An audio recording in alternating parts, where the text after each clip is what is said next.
Hey guys, welcome back to my channel. I'm sorry, the recording cut off last time. I think, yeah, it did, and um, I don't know what happened. Just stopped working for a couple minutes. So, anyways, I am gonna start reading, and yeah. So I'm gonna quickly find my spot. I'm gonna pause while I find. Okay, nothing strange or weird about her. Are you telling me you really, truly think Mr. Bree killed your dog with a spell? With my whole heart, Lila said. It explains why the vet couldn't tell why Rusty died. But Lila, she cut me off. Let me tell you something. Your aunt herself told me the two books most often stolen from libraries are Bibles and witchcraft books. Hey, Mila. Okay, really? And Alice said that? Yep, she sure did. She was talking about books that tell you how to become a witch and how to cast spells. Serious books for serious witches. No, not kid stuff. What does that prove?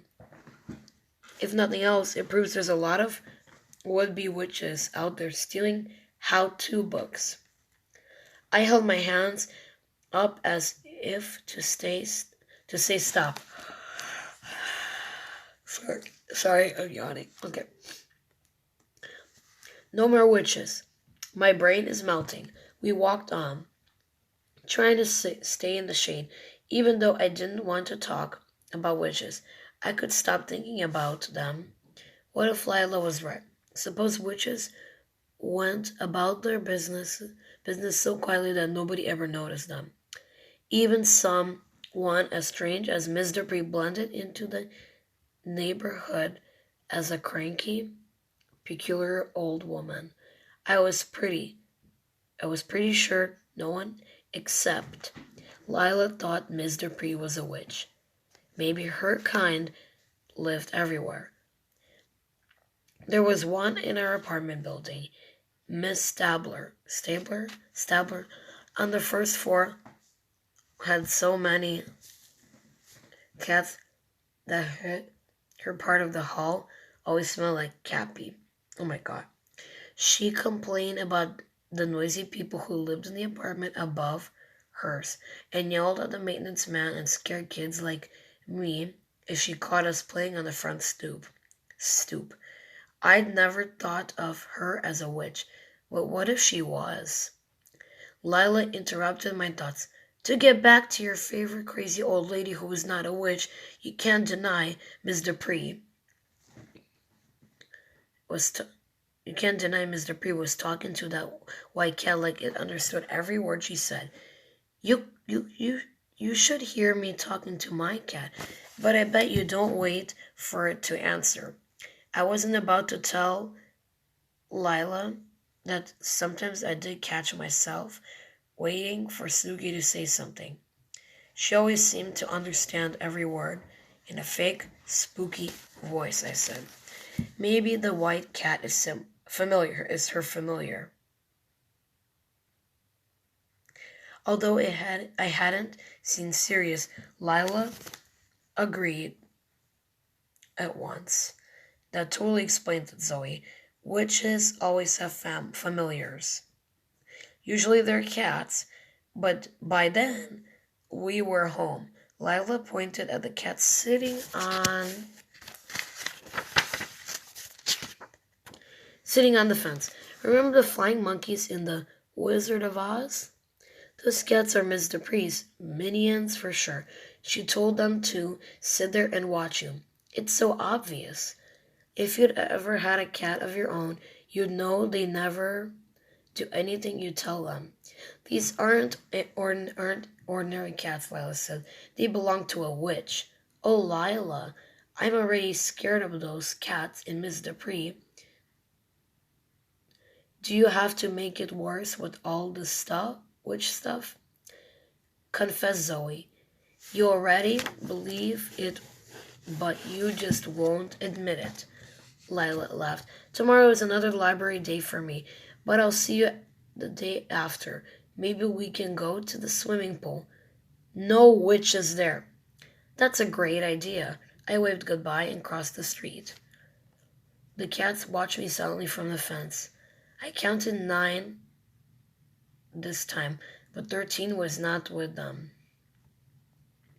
Go away, you ugly things, I muttered. Muttered, oh my god. Muttered. Stop watching me, the leader hissed.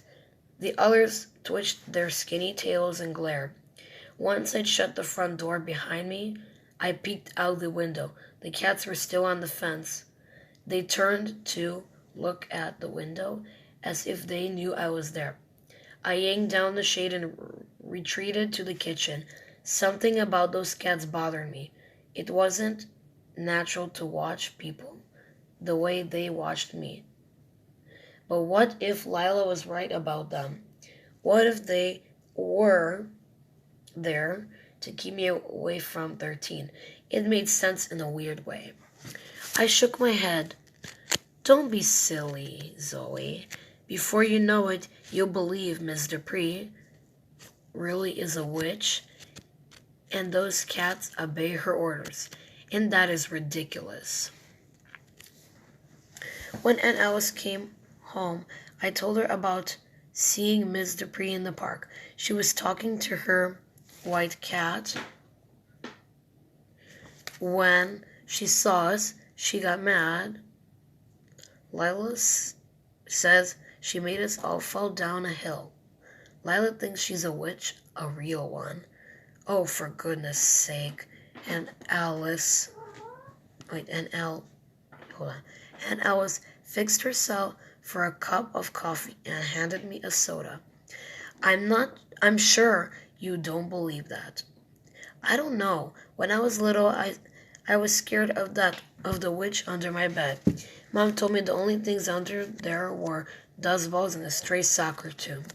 Maybe a lost library book. Maybe some candy wrappers, but no witches. They were in stories, not real life. And you believed her, right? Mom's very smart and well informed. She reads the Wall Street Journal and the New York Times. If she doesn't believe in magic or astrology or ESP or ghosts, maybe I shouldn't. But she's never met Miss Dupree. Your mother is very practical. If she met Miss Dupree, she'd probably report her to the county health services as a person in need of help. I laughed because that was exactly what Mom would do. But what about you, Aunt Alice? Do you agree with Lila? She smiled. Lila is very imaginative, and so are you. But do you think Miss Dupree is a witch? I was really losing patience. Just give me a straight yes or no. Is she a witch or not? She shook her head. As much as I love fairy tales and folk tales, I find it nearly impossible to believe Miss Dupree is a witch, or even that witches exist outside of stories. Perhaps you and Lila need to rein in your imaginations before they run away with you. I wasn't sure whether I was relieved or disappointed by what Aunt Alice said. On the plus side, Miss Dupree could yell and carry as much as she wished. But she couldn't put a spell on me. On the other hand, I hated being told to rein in my imagination. It was just the sort of thing Mom would say. The next day, I asked Aunt Alice if I could be a page. I could be a page at the library like Lila. Before you arrived, I asked if we needed another page, but it seems we have all the kids we can use. You're welcome to hang out and read, as long as you and Lila don't talk too much. Maybe I'll come over this afternoon, I told her. Lila and I could walk home together. That's a splendid idea. She gave me a kiss and whispered, "No encounters with Miss Dupree." There's an exclamation mark, but I like that. No encounters with Miss Dupree. I watched her leave. Since Lila was scheduled to shelve books this morning, I was on my own. Just me and the cat Me and the cats on the fence and Ms. Dupree. Okay, guys, thanks so much for watching this video. I hope you subscribe, like this video, and share this video with your family and friends. Share my channel with them. And also, please hit that subscribe button and do all the steps. Please comment if you've subscribed. Just comment, I subscribe. Thank you so much for watching once again, and hope you have a great night. By me, it's night, and whatever it is by you, afternoon, morning, late in the night, I don't know, whatever it is by you, hope you're doing well. Bye, everyone.